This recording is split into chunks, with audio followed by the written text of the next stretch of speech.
ഇസ്രയേലിനെ ആക്രമിക്കുന്ന ഭീകര സംഘടനകളെ പ്രോത്സാഹിപ്പിക്കുന്ന ഇറാൻ ഉൾപ്പെടെയുള്ള രാജ്യങ്ങൾക്ക് ശക്തമായ മുന്നറിയിപ്പ് ബെഞ്ചമിൻ നെതന്യാഹു നൽകി. അതായത് UN സമ്മേളനത്തിൽ പങ്കെടുത്തുകൊണ്ടാണ് പ്രധാനമന്ത്രി ബെഞ്ചമിൻ നെതന്യാഹു, ഇസ്രായേൽ പ്രധാനമന്ത്രി, ഇക്കാര്യങ്ങൾ പറഞ്ഞത്. മാത്രമല്ല, ഈ ഹമാസിൻ്റെ ആ ഭരണം അത് പൂർണ്ണമായി അവസാനിപ്പിച്ചില്ലെങ്കിൽ നാളെ വീണ്ടും ഞങ്ങളെ ആക്രമിക്കും, ഹിസ്ബുള്ളയെ ഞങ്ങൾ പൂർണ്ണമായിട്ടും നീക്കും, ഇതൊക്കെയാണ് അദ്ദേഹം പറയുന്നത്. അപ്പോൾ ചില ആളുകൾ, ചില രാഷ്ട്രത്തലവന്മാർ അല്ല പ്രതിനിധികളൊക്കെ നെതന്യാഹു പ്രസംഗിക്കാൻ വരുമ്പോൾ തന്നെ ഇറങ്ങിപ്പോകുന്നു പ്രതിഷേധമായിട്ട്. നെതന്യാഹു പറഞ്ഞ മറ്റൊരു കാര്യം, UN തുടർച്ചയായി ഇസ്രായേലിനെതിരെ ഇങ്ങനെ പല കാര്യങ്ങൾക്കും നോട്ടീസ് നൽകുന്നു അല്ലെങ്കിൽ ഉപരോധം ഏർപ്പെടുത്തുമെന്ന് പറയുന്നു. അപ്പം ഞങ്ങളെ ഒറ്റപ്പെടുത്തുന്ന രീതിയിൽ പറയുന്നു. അപ്പോൾ ഇസ്രായേൽ പ്രധാനമന്ത്രി സത്യത്തിൽ UN ഒന്ന് കത്തിക്കയറുകയല്ലേ ചെയ്യുന്നത്? യുണൈറ്റഡ് നേഷൻസ് എന്ന് പറയുന്നത് ഇസ്ലാമിക ശക്തിയുടെ കൈകളിലെ ഒരു കളിപ്പാവയായിട്ട് മാറിയിട്ട് കുറച്ച് നാളായി. അതിൻ്റെ പെരുമാറ്റം തന്നെ, അതായത് വേൾഡ് ഇസ്ലാമോഫോബിയ ഡേ എന്ന് പറഞ്ഞിട്ട് ഒരു ദിനം പ്രഖ്യാപിച്ചു. അന്ന് എനിക്ക് മനസ്സിലായി യുണൈറ്റഡ് നേഷൻസ് സമ്പൂർണ്ണമായിട്ട് തീവ്ര ഇസ്ലാം ഹൈജാക്ക് ചെയ്തിരിക്കുന്നു. അവിടെ നടക്കുന്ന പ്രസംഗങ്ങൾ, അവർ പാസ്സാക്കുന്ന പ്രമേയങ്ങൾ ഒക്കെ ഈ രീതിയിലാണ് പോകുന്നത്. ഇത് ശരിയല്ല എന്ന് അമേരിക്കയ്ക്കറിയാം, റഷ്യയ്ക്കറിയാം, സൗദി അറേബ്യ, UAE ഇവർക്കൊക്കെ അറിയാം. അത് വെറുതെ പ്രകോപിപ്പിച്ച് വഷളാക്കേണ്ട, എന്തെങ്കിലും നാടകം നടന്നു പോട്ടെ എന്നുള്ള ഒരു വിലയെ യുണൈറ്റഡ് നേഷൻസിന് ഇപ്പോൾ ഉള്ളൂ. യുണൈറ്റഡ് നേഷൻസ് ഈ പോക്ക് പോയി കഴിഞ്ഞാൽ ഇസ്രായേലിനെ UN നിന്ന് അംഗത്വം റദ്ദാക്കി പുറത്താക്കുക എന്നൊക്കെ പറയുന്ന കടുത്ത നടപടികളിലേക്ക് പോകും. ഇതൊന്നും ഇസ്രായേലിനെ ബാധിക്കുകയില്ല. കാരണം ഇസ്രായേൽ അവരുടെ സർവൈവലിന് വേണ്ടിയിട്ട് പോരാടുകയാണ്. പണ്ട് ഒരു പോലീസുകാരൻ കള്ളൻ്റെ പിന്നാലെ ഓടി, കിട്ടിയില്ല കള്ളനെ. ഇപ്പോൾ എന്ത് പറ്റിയിടോ എന്ന് CI ചോദിച്ചപ്പോൾ പോലീസുകാരൻ പറഞ്ഞു, സാറേ അവൻ ജീവൻ രക്ഷിക്കാൻ വേണ്ടി ഓടുകയാണ്, ഞാൻ അരി വാങ്ങാൻ വേണ്ടി ഓടുകയാണ്. ഓട്ടങ്ങൾ തമ്മിൽ വ്യത്യാസമുണ്ട്. രണ്ടും ഓട്ടമാണ്, പക്ഷേ അവൻ്റെ അത്രയും ഊർജവും ആത്മാർത്ഥതയും ഒന്നും എനിക്ക് കിട്ടില്ല. ഇതാണ് സിംപ്ലി ഇസ്രായേലിന് സംഭവിക്കുന്നതാണ്. ഇസ്രായേൽ അവരുടെ സർവൈവലിന് വേണ്ടിയിട്ട് പോരാടുകയാണ്. ഈ പറഞ്ഞ ഹമാസിൻ്റെയൊക്കെ ഉദ്ദേശം എന്താ? ഇസ്രായേലിനെ ഭൂമുഖത്തു നിന്ന് തുടച്ചു കളയുക. ഹമാസിൻ്റെ ചാർട്ടർ നോക്കിക്കഴിഞ്ഞാൽ ഗൂഗിളിൽ കിട്ടുന്നത്, അവർ ഹമാസും പറയുന്നത് തന്നെയാണ്, ഇസ്രായേൽ എന്ന സ്ഥലം ഭൂമുഖത്തു നിന്ന് അപ്രത്യക്ഷമാകുന്നത് വരെ യുദ്ധം തുടരും എന്നാണ് ഹമാസ് പറയുന്നത്. അവരവരുടെ ഏതോ ഗ്രന്ഥത്തിൽ നിന്ന് ഉദ്ധരിക്കുക ചെയ്യുന്നുണ്ട്.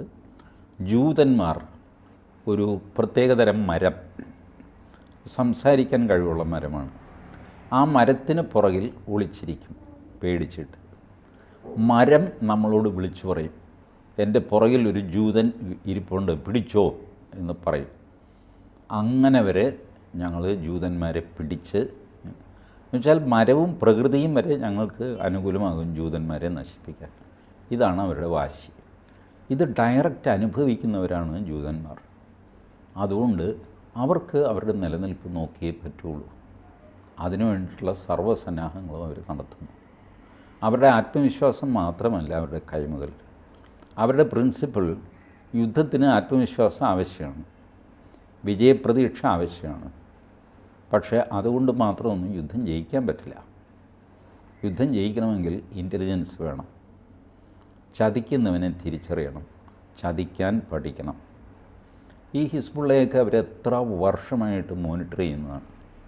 ഹിസ്ബുള്ളയെ അവർ മോണിറ്റർ ചെയ്യുന്നു, ഹമാസിൻ്റെ നീക്കങ്ങൾ മോണിറ്റർ ചെയ്യുന്നു. അതിൽ അവർക്ക് പിഴവ് പറ്റിയതിൻ്റെ വലിയൊരു സംഭവമാണ് കഴിഞ്ഞ വർഷം ഒക്ടോബർ 7 സംഭവിച്ചത്. അവരുടെ അയൺ ഡോം തകർത്തുകൊണ്ട് ഇവർ കയറി അടിച്ചത്.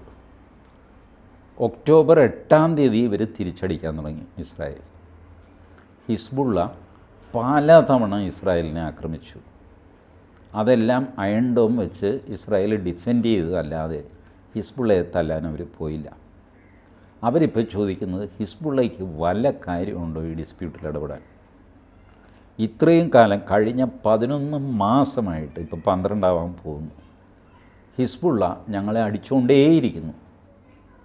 എല്ലാം ഞങ്ങൾ അയൺ ഡോം വഴി ഡിഫെൻഡ് ചെയ്യുന്നതല്ലാതെ ഞങ്ങളൊന്നും ചെയ്തില്ല.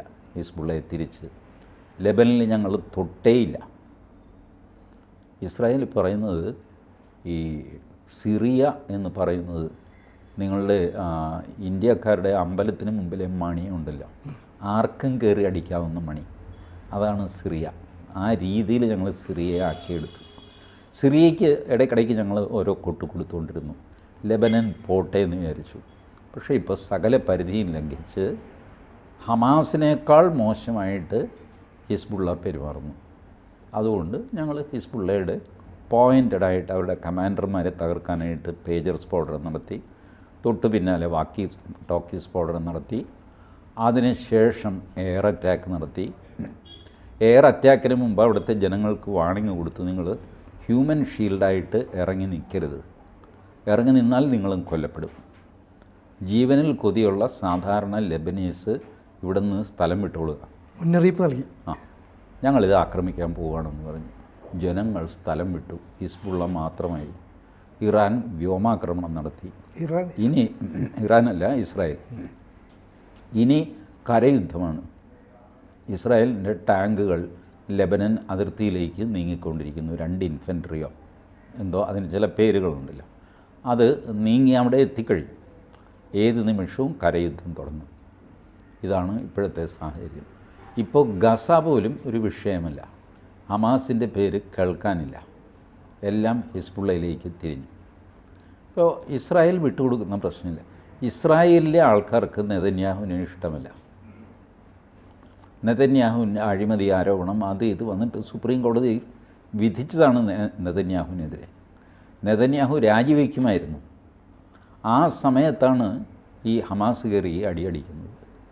അതോടെ ഇസ്രായേൽ തീരുമാനിച്ചു നെതന്യാഹു തന്നെ ഞങ്ങളുടെ നേതാവ്. ഇപ്പോഴും അവർ പറയുന്നത് ഈ യുദ്ധം കഴിഞ്ഞാൽ, ഇത് അവസാനിച്ചാൽ ആ സെക്കൻഡിൽ ഞങ്ങൾ നെതന്യാഹുവിനെ കൊണ്ട് രാജിവെപ്പിക്കും.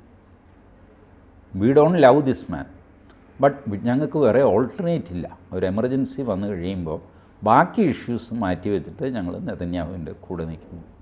നെതന്യാഹുവിന് ഈ കാര്യത്തിൽ ആത്മാർത്ഥതയുണ്ട്. ഇവരെ തീർത്ത് കളയണം എന്നുള്ള ആത്മാർത്ഥത നെതന്യാഹുവിനുണ്ട്. അയാൾ കറപ്റ്റ് ആയിക്കോട്ടെ, പക്ഷേ ഈ ലക്ഷ്യത്തിൽ അയാൾ അൺകോംപ്രമൈസിങ് ആണ്. ഇതാണ് അവിടുത്തെ സംഭവം. ഇപ്പോൾ യുണൈറ്റഡ് നേഷൻസ് എന്ത് ചെയ്യുമെന്നാണ്. ഈ നെതന്യാഹു ഒരു ആർമി, അതായത് നിർബന്ധിത സൈനിക സേവനം നടത്തിയ വ്യക്തിയാണ്. അപ്പോൾ അദ്ദേഹത്തിന് ആ കാര്യങ്ങളും അറിയാം.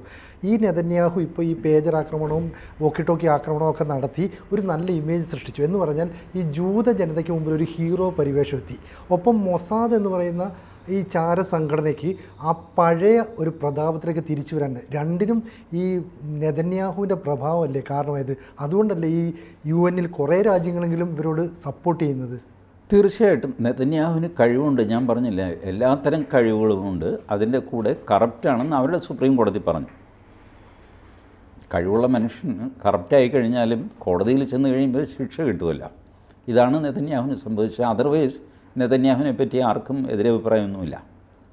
നെതന്യാഹു ആണെങ്കിലോ തനിക്കെതിരെ പ്രകടനം നടത്താൻ ഇസ്രായേലികൾക്ക് അനുവാദം കൊടുത്തു. നെതന്യാഹു രാജിവെക്കണം, ഈ യുദ്ധം നടക്കുമ്പോൾ തന്നെ നെതന്യാഹു രാജിവെക്കണം എന്ന് പറഞ്ഞുള്ള പ്രകടനം. ആ പ്രകടനം നിരോധിച്ചുകൊണ്ട് ഉത്തരവായി. നെതന്യാഹു അതിലിടപെട്ടു, ഉത്തരവ് പിൻവലിക്കാൻ അവർ പ്രകടനം നടത്തിക്കോട്ടെ. അയാളുടെ ആത്മവിശ്വാസം നോക്ക്. നമ്മൾ ഇന്ത്യയിലാണെങ്കിൽ സമ്മതിക്കുമോ? പാകിസ്ഥാനുമായിട്ട് നമ്മളൊരു യുദ്ധത്തിൽ നിൽക്കുന്നു. ആ സമയത്ത് നരേന്ദ്രമോദി രാജിവെക്കണം എന്ന് പറഞ്ഞിട്ട് ഡൽഹിയിലൊരു പ്രകടനം നടത്താൻ നമ്മൾ സമ്മതിക്കില്ല. ആരും നടത്തുകയുമില്ല. നടത്താൻ പോയാൽ അവൻ വലിയ രാജ്യദ്രോഹിയായിട്ട് കുറ്റം ചുമത്തപ്പെടും. പക്ഷേ നെതന്യാഹു അത് അനുവദിച്ചു, നടത്തിക്കോട്ടെ എന്ന്. അതിനെന്താ? ഇതാണ് നെതന്യാഹു. അപ്പം അങ്ങേരുടെ UN പ്രസംഗം എന്ന് പറഞ്ഞാൽ അവർ പച്ചയ്ക്കാണ് ചോദിക്കുന്നത്, ഞങ്ങൾ എത്ര ശതമാനം ഏതെല്ലാം രാജ്യങ്ങളുണ്ടായിരുന്നു, ഇപ്പം ഞങ്ങളെവിടെ? ഞങ്ങളെല്ലായിടത്തു നിന്നും അപ്രത്യക്ഷരായി, ഇവിടെ മാത്രമേ ഞങ്ങളുള്ളൂ. അമേരിക്കയിലെ ജൂതന്മാർ പോലും മുഴുവൻ ഞങ്ങളുടെ കൂടെ ഇല്ല. ഞങ്ങൾക്കതറിയാം നന്നായിട്ട്. ഫോർ എക്സാമ്പിൾ, സോറോസ് ജൂതനാണ്. ഹിറ്റ്ലറിൻ്റെ കാലത്ത് സോറോസ് ക്രിസ്ത്യാനിയാണ് എന്ന് പറഞ്ഞുകൊണ്ടാണ് ഹിറ്റ്ലറിൻ്റെ പെർസിക്യൂഷനിൽ നിന്ന് രക്ഷപ്പെട്ടത്. ഒറിജിനലി സോറോസ് ജൂതനാണ്. ക്രിസ്ത്യാനിയായിട്ട് പയ്യനായിരുന്നില്ല. അപ്പോൾ ക്രിസ്ത്യാനിയുടെ കൂട്ടത്തിൽ കയറി അങ്ങനെ അങ്ങ് രക്ഷപ്പെട്ടു. ആ സോറോസ് ഇസ്രായേലിനെതിരാണ്. അപ്പോൾ ഇസ്രായേൽ പറയുന്നത് ജൂതന്മാരും മുഴുവൻ, അമേരിക്കൻ ജൂതന്മാരും മുഴുവൻ ഞങ്ങളുടെ കൂടെയുണ്ട്. അങ്ങനത്തെ വാചകമടിയിലൊന്നും ഞങ്ങൾക്ക് വിശ്വാസമില്ല. ഞങ്ങൾക്ക് ഞങ്ങളിൽ മാത്രമേ വിശ്വാസമുള്ളൂ. ഇങ്ങനെയുള്ളൊരു ജനതയെ നേരിടാൻ പ്രയാസമാണ്. ഈ അവിടുത്തെ സ്ത്രീയും പുരുഷനും അടക്കം എല്ലാവരും ഈ നിർബന്ധിത സൈനിക സേവനം നടത്തിയതുകൊണ്ട് അവർക്ക് ഭയങ്കര കമ്മിറ്റ്മെൻറ്റാണ് രാജ്യത്തോട്. അതുകൊണ്ടാണോ ഈ നെതന്യാഹുവിന് ഇത്രയൊരു ആത്മവിശ്വാസം, ഞങ്ങൾ എന്തായാലും അവരെ തുടച്ചു നീക്കുമെന്നുള്ളത്? ഇതുവരെ കണ്ടത് ഇസ്രായേലിൻ്റെ 40% ശക്തിയാണ്, വെറും 40%. ഇത് 80-ഓ 100-ഓ ആയി കഴിയുമ്പോൾ എങ്ങനെയിരിക്കും ഇസ്രായേൽ എന്ന് ആലോചിച്ചാൽ മതി. ഓരോ മനുഷ്യനും പട്ടാളക്കാരനാണ് അവിടുത്തെ, ഓരോ പൗരനും പട്ടാളക്കാരനാണ്. It is impossible to defeat them. അപ്പം എന്തായാലും ഈ ഹമാസും ഹിസ്ബുള്ളയൊക്കെ തുടച്ച് നീക്കുമെന്ന പ്രഖ്യാപനം നടപ്പാക്കുമെന്ന് തന്നെ നമുക്ക് കുറച്ച് വിശ്വസിക്കാം. ആണെന്ന് വേണം വിശ്വസിക്കാൻ. ഇതുവരെ അങ്ങനെയാണ് കണ്ടിട്ടുള്ളത്. കാത്തിരിക്കാം. കൂടുതൽ വാർത്തകളും വിശേഷങ്ങളും നിങ്ങളിലേക്ക് എത്താൻ ABC മലയാളം സബ്സ്ക്രൈബ് ചെയ്യുക, ബെൽ ബട്ടണും അമർത്തുക.